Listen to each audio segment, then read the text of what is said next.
Kung mahilig ka sa mga kutkuten, well, ito ang bagay sa'yo. Alam nyo, may nabili ako dito sa TikTok. Actually, healthy to kasi ito ay dried strawberries. Yes. So, hindi lang siya basta-basta kutkutin. Hindi lang siya basta-basta pwedeng papakin kasi pwede nyo siyang ilagay sa mga oatmeal nyo. Ayan, yung mga healthy living dyan na mahilig sa mga oatmeal. So, pwede nyo itong ilagay. At hindi lang yun ha, kasi meron na siyang kasamang 2 free na pumpkin seed tsaka isang sunflower seed. O, diba? Ang bongga na. So, meron tong 1 kilong strawberry, dried strawberry. Tikman na natin siya. Actually, nitong nakakaraang araw kasi nahihilig talaga ako sa mga oatmeal. So, hindi ko siya mabuksan kasi wala nang nagbubukas para sa akin. Kawawa naman ako. Hindi ka kawawa. Uy, ang bango. Ayan. Sa mga mahihilig sa dried strawberry dyan, ayan. So, pwede ito sa inyo. Ito yung itsura niya.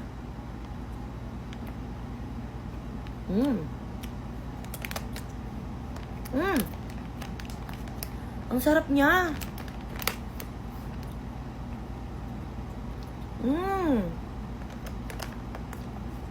Feeling ko mauubos ko maghapon tong isang kaya. Hindi, wag!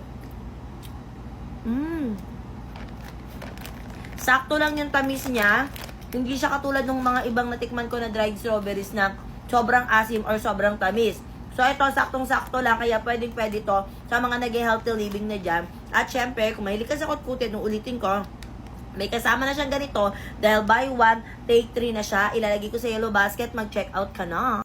Ito yung proof na ginagamit ko talaga tong Kavog body scrub. Ayan. Alam nyo mga kapatid, mahilig kasi ako mag-hoard ng isang bagay, lalo na pag nagustuhan ko. So, ito yung dati ko pang mga binili. Ang dami ko kasing binili talaga nito dati. Ito na pala yung bagong packaging niya. Ito kasi mga naabutan ko pa nun. Oh. Bumili yata ako nito mga 30 pieces. Ito talaga yung scrub na hinahanap-hanap ko talaga. Alam nyo kung bakit? Ang bango niya. So, gusto ko kasi talaga tong body scrub na to kasi nga, bukod sa gentle lang siya sa skin, ang ganda rin ng mga ingredient na meron siya. Meron siyang vitamin C, meron siyang niacinamide. Ayan, alam naman natin na ang niacinamide ay nakakapagpa-brighten up ng skin yan. Tsaka tignan yung texture niya. Diba? Purong-puro talaga siya. Ang bango. Alam nyo ba, every time na ini-scrub ko to sa katawan ko, parang gusto ko siyang kainin. Pero bawal siyang kainin ha. Kasi syempre body scrub to. As a human being, meron din talaga tayong mga uneven skin dyan sa ating katawan. So, kailangan natin na makakapagpa-help, na ma-brighten up yan. Kasi sa sabon ng Kavog, at the same time, dalawa kasi sinabi ko na sa inyo, di ba? Dalawa talaga yung ginagamit ko na sabon. Kasi may pagka-maarte talaga ako when it comes to skin. Ay, si Arte, ba't gumaganon? Bukod kasi sa nakakapagpa-brighten up siya ng skin, nakakapagpa-exfoliate pa siya ng skin. So, ang daming benefits din. Hindi siya yung katulad ng mga ibang body scrub na, alam nyo, may mga nagamit kasi akong ganon, yung body scrub na ang sakit niya sa skin. So, ito, hindi. Meron kang mga sensitive skin at medyo maarte ka din pagdating sa skin mo dyan. Ilalagay ko sa yellow basket, mag-check out ka na rin. Kasi, alam nyo ba, promise, magugustuhan nyo to kasi sobrang bango din at ang ganda sa skin.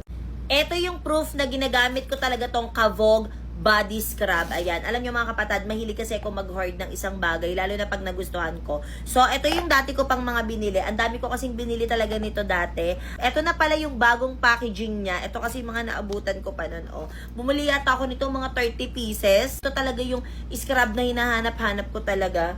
Alam nyo kung bakit? Ang bango niya. So, gusto ko kasi talaga tong body scrub na to kasi nga, bukod sa gentle lang siya sa skin, ang ganda rin ng mga ingredient na meron siya. Meron siyang vitamin C, meron siyang niacinamide. Ayan, alam naman natin na ang niacinamide ay nakakapagpa-brighten up ng skin yan. Tsaka tignan yung texture niya. Diba? Purong-puro talaga siya.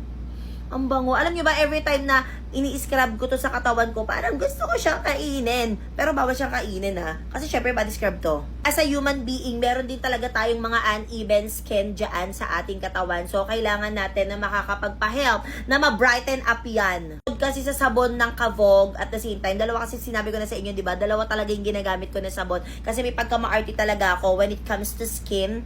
Ay, si Arte, ba't gumaganon? Bukod kasi sa nakakapagpa-brighten up siya ng skin, nakakapagpa-exfoliate pa siya ng skin. So, ang daming benefits din. Hindi siya yung katulad ng mga ibang body scrub na, alam nyo, may mga nagamit kasi akong ganon, yung body scrub na ang sakit niya sa skin. So, ito, hindi. Meron kang mga sensitive skin at medyo maarte ka din pagdating sa skin mo dyan.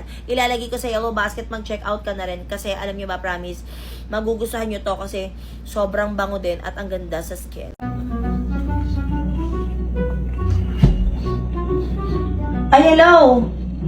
Ah. Ay, oo.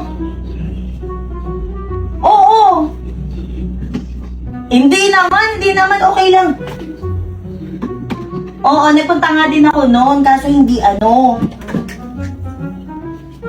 Oo. Okay naman, medyo malaki na nga siya. Ayo, magbe-birthday na nga ako eh. Oo. Sige, pagka ano, iba papakita ko din sa'yo. Oo. Sabi nga. Sabi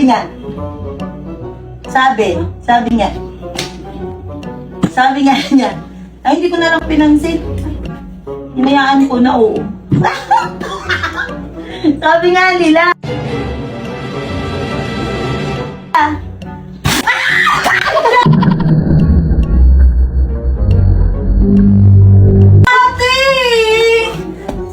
Tingnan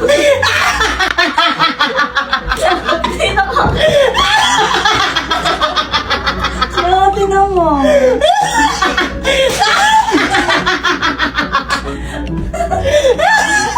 Bakit yun? Bakit parang ako yung nagulat? Nagulat ka? Oo. Kauwi ko lang dito sa Manik's house at nakita ko dito yung dalawang mag-best friend. Yay! Best friend. Bakit? Magkaaway po kami, nangihiram lang ako ng makeup. Nag-ihiram, bakit mo ginagawa yung Bakit madamot ka? Ano nag-ihiram? Hindi ka nag-pera, hindi ka nag-ihiram sa akin. O, pahiram ako. Magdadamot ka. Simula nung nagkaroon ng bigot. Magdadamot ka ba? Talaga. Ba't kanina parang okay naman kayo? Bakit nung biglang nagka-camera parang nag-aaway kayo? Ate, hindi kami nagpapansin. Hindi nga po kami nagpapansin yan. Oo nga, bakit bigla kayo nag-aaway? Nagagalit po siya, nangihiram lang naman po ako ng makeup. Oh, hiram Ano lang naman nag-ihiram? pala Hindi ka eh. nagpaalam, bigla ka na lang O, pumasok pera mo dito ako ng eh. makeup. Oh. Tapos, Bigla ka na lang pumapasok dito. tapos. Oh. Nagpapaganda kasi ako kay Saidi at kay A. Ano sabi mo? Eh di ba meron ka ng ano? Kosoke Si na naman, Kosoke. Kosoke. Tsaka yung isa, yung poging bata. Anong pangalan nun? Si Kano? Ang pangalan nun? Ano? Ang pogi-pogi na. Kaya nga. Ayoko nga doon. Bakit ayaw mo? Hindi ko sila love. Ay. Ba't di mo love? Susi ka pa ha? Bakit di mo love? Mas mahal ko si Saidi tsaka si Ace. Susi ka pa talaga ha? Choosing talaga. Ay. Eh, mukha kang hotdog. Gawin Hindi siya hotdog pausa! Kasi hindi na kayo maging mag-best friend. Magkamukha naman kayo. Kayo na lang magkamukha dito sa Manik's house. Nag-aaway pa kayo. Ay, pambaya sa akin si Saidi tsaka si Oo. Ace. Ate, nung una, nakikipag-ibigan ako sa kanya, na ginawa niya sa akin, nilalititahan niya ako, tinarayan niya ako, samantalang bait-bait ko sa kanya nung una, tapos gaganyan niya. Bakit kasi ayaw may paubaya sa akin si Saidi? Sana hindi ako nagagalit sa'yo. Ano yung paubaye? Ayaw nga sa'yo ng dalawa. Gusto nga Ano sinusulan ginagawa mo mo? lang kasi talaga. Ano Sinusulan sinusulan? mo. Hindi ko nakakausap yung sa isa. Sakit sa tenga!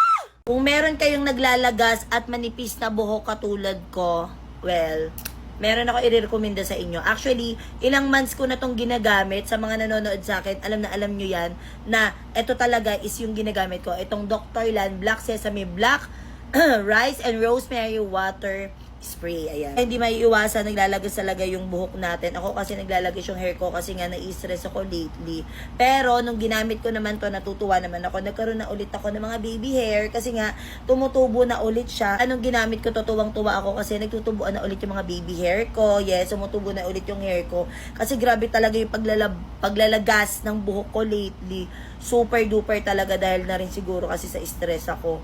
At ang kagandahan dito, hindi ka na mag-worry kasi nga organic na rin siya. At hindi ka masyado mag-worry dito kasi nga organic na rin siya. Ayan, ganyan lang din siya gawin. I-spread mo lang siya sa scalp mo, tapos i-massage mo na lang din siya. Ano daw to gamitin? So ako, after ko maligo, binoblower ko yung buhok ko and then, tsaka ako to ginagamit. Ayan, ganyan lang siya. Diba? Sobrang ganda nito kasi nga, ulitin ko, organic na rin kasi yung mga ingredient na ginamit dito. Natural organic.